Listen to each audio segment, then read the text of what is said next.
mukhang tao na, hindi na mukhang unggoy eh. Okay,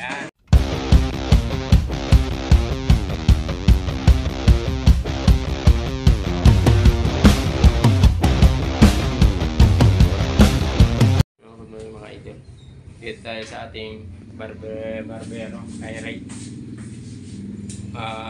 Papagupit tayo at mahaba ng buhok natin. Yun. Shout out pala sa ating barbero, kay Sir Ray.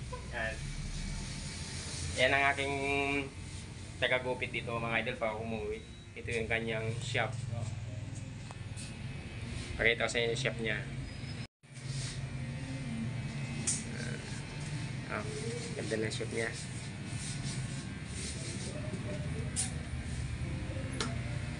Pagupit tayo.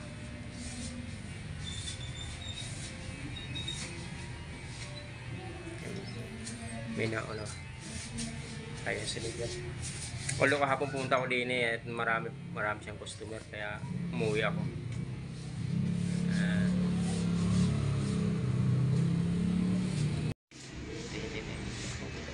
Lagi ito aircon mga idol, aircon yung ganyang pero namamaypay, ninita niya ata.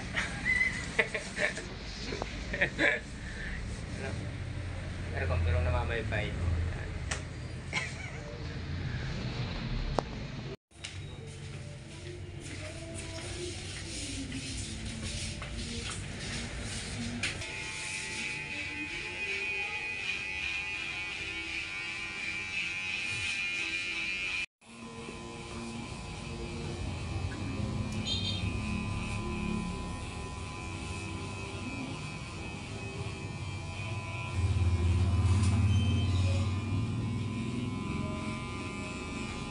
Haba na ulit. Pagbalik mo na yung gupit niyan. Ilang buwan? 3 months eh.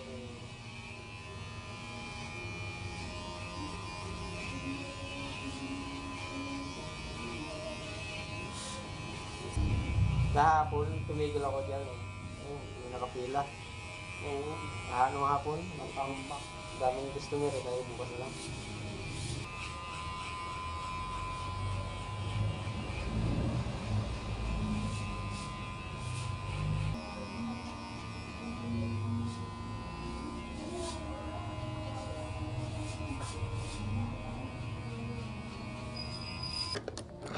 Tao na naman mga idol.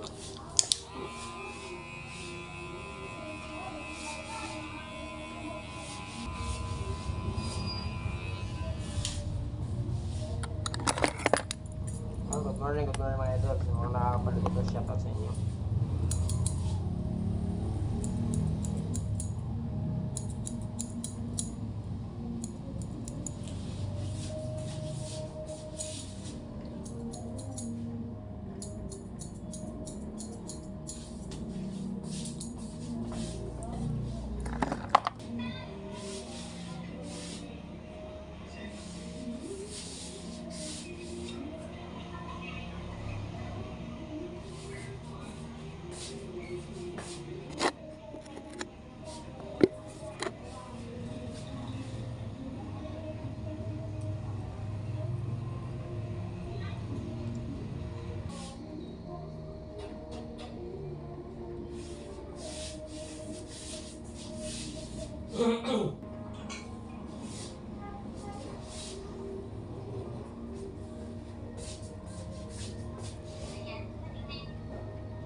Gupit, guwapo.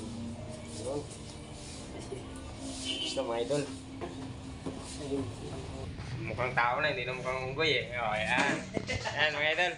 Pagka gusto yung pagupit. Talaga dito sa shop ni Sir Ray. Dito sa tapat, puro 4, tapat ng 7-Eleven lang. Mabilis makita.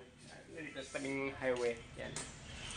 Dito kayo pagupit ha. Pwede rin kayong mandi ka rin ng buhok, Kukulay. Saka nagre-reband, yan.